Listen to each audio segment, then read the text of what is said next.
The US and Brazil are the two largest exporters of soybeans.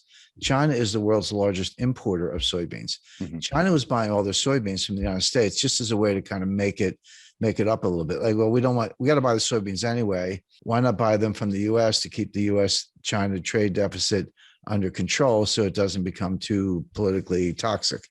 Well, as soon as Trump threw on the tariffs, China retaliated by moving their soybean orders to Brazil, stop buying US soybeans. Well, that's not a phone call. I mean, you're talking about vessels, port facilities, agriculture, trucks. How do you get the soybeans to the ports? How many do you grow? Where's the fertilizer coming from? Et cetera, et cetera. And all those parties, the shippers, the cargo, the insurance companies, and so many people involved, banks, letters of credit, it's just a lot involved. They don't like short-term relationships. They say, okay, I'll do it. I want a 5-year contract. And China said, okay. So they reconfigured all those transportation lanes to get the soybeans from Brazil.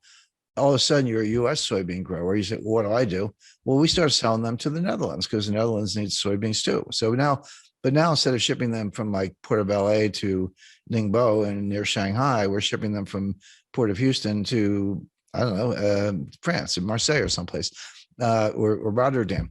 So the point being, you completely scrambled all these supply chain relationships. I talked to the guy who, look, this is a worldwide endeavor, but he was probably the single most responsible individual for all the significant developments in the supply chain in the last 30 years.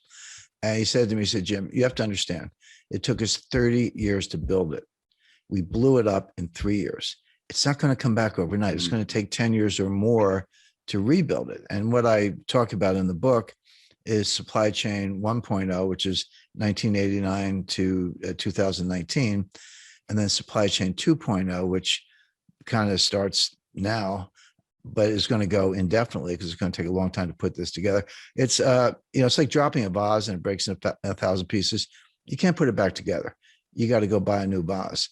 And that's what's going on with the supply chain. There will be a supply chain, there always is, but the new supply chain will look very different from what we've just come through. Because the whole 30 years of period I'm describing was built on efficiency, lower cost, lower cost, lower cost. It was kind of the Walmart model. So yeah, just-in-time inventory, everyone knows about that, but there's something called cross-stocking. That's where a truck pulls up at a warehouse and you unload it. Instead of putting the stuff in the warehouse, you move it to another truck that then goes to a destination. The stuff never goes in the warehouse. Inventories are very expensive. They're costly to finance. You got to move the stuff around. It's called picking. Pick the stuff off the shelf with you. I used to drive a forklift, so I know a little bit about it. And put it on a truck. I used to unload trucks too. So hey, I've got 7 suppliers. Why don't I cut it down to 3 and do bigger contracts with each one and get lower unit costs? I've got 5 transportation lanes. Why don't I cut that down to 2? Get everything to Los Angeles and Seattle, as the case may be, et cetera. And they did it for 30, and they got costs lower, and Walmart and Amazon were the champions of this, but everyone else was doing it. But they missed something. What they missed was that while they were getting those unit costs lower for consumers, there were hidden costs, and the main hidden cost was you were creating greater frailty. This whole system was subject to a massive, massive breakdown. So, what happens if you have 2 suppliers and they both go on strike? What happens if you have one port of entry and it's backlogged? What happens if you've got cross-docking in warehouses and there aren't enough trucks? There are 80,000. We need 80,000 drivers. 80,000 drivers. Wish they'd hire them instead of these IRS agents. But the point being, it is breaking down all across the board. Now, can it be put back together? Yes, but the biggest difference between 2.0 and 1.0. This goes by different names. Janet Yellen called it friendshoring, and Macron called it a constellation of nations club, if you will. So you'll still have trading partners, you'll still have outsourcing, you'll still have transportation lanes, but it'll be members only. It'll be basically democratic, kind of liberal republics, Western Europe, the EU, of course, US, Canada, Australia, New Zealand, Japan, India, I would expect to be included. Friendly nations, but China's out. We're decoupling from them. They're decoupling from us. This isn't US driven. The US is participating, but this is what China wants too. Both sides are decoupling as fast as they can. China can develop its own network, maybe Central Asian republics, some Southeast Asian suppliers and so forth, but they're going to lose customers. Well, most of their customers actually in the United States. We won't buy their stuff and we won't sell them our stuff, particularly high tech stuff. So the world's going to break, and these new clubs are going to be formed, and there will be trade and there will be transportation lanes, but it'll be much more restrictive. Now, will prices be a little higher? Yes, but it'll be more secure. So the way I describe that, if you buy insurance on your house, or I buy insurance on my house, you don't want your house to burn down. You hope it doesn't. But if it does, you don't think your insurance premiums are a waste of money. Like when you write that check, you're like, that's money well spent. When you pay higher prices for consumer goods, the delta between the old price and the new price is your insurance premium for a more reliable system. And also, there's a big national security component to this. And I talk about Russia and Ukraine and China in the book. So that's all. So the how the supply, what the supply chain breakdown means. Chapter 1, Chapter 2, what caused it, and we talked about that. And 3, where is it going? What are the constraints? And we talked about that. But then my editor, who's love working with us, she said, "Well, Jim, got to be a chapter on inflation." I said, "Of course we do.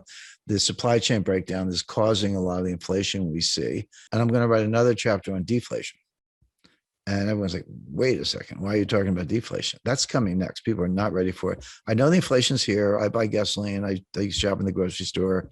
I get it. I'm not. It's persistent. It's not transitory. I understand all that, but inflation has 2 major sources. One is the supply side, which is called cost push inflation. So that's energy price shocks. The stuff we're seeing coming out of Ukraine, fertilizer shortages, strategic metal shortages. Component suppliers who can't deliver stuff to factories in Germany and they're shutting down, et cetera. The other cause is from the demand side, and that's called demand pull inflation. Basically, it's psychological. Consumers pull demand forward. They're like, "Hey, I was thinking of buying a refrigerator. I better buy it today because the price is going to go up in 6 months." And in the 70s, we had both. It started with cost push with the Arab oil embargo, but it ended up demand pull. I was starting my career at the time. Your boss would just give you a raise. You didn't even have to ask. Inflation was going up so fast. Like, I better give this guy a raise.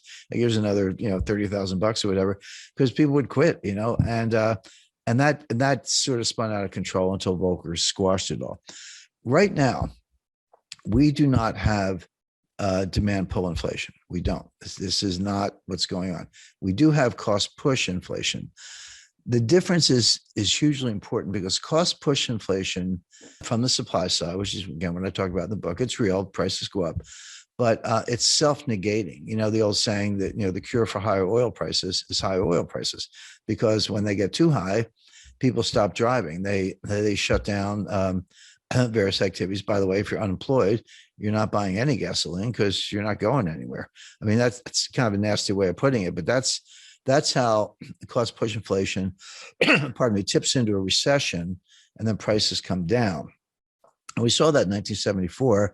You had Jerry Ford and Alan Greenspan walking around with they had these win buttons, WIN, was so for whip inflation now, except we had a recession and prices collapsed. Now it came back by 77 with for a lot of reasons, but right now we don't have demand pull, we have cost push. It will go away when this economy goes into recession. And then we're going to be talking about disinflation and deflation, which are, kind of close cousins. And the Fed's going to be out on a limb as usual, raising rates in the face of a recession and a price collapse.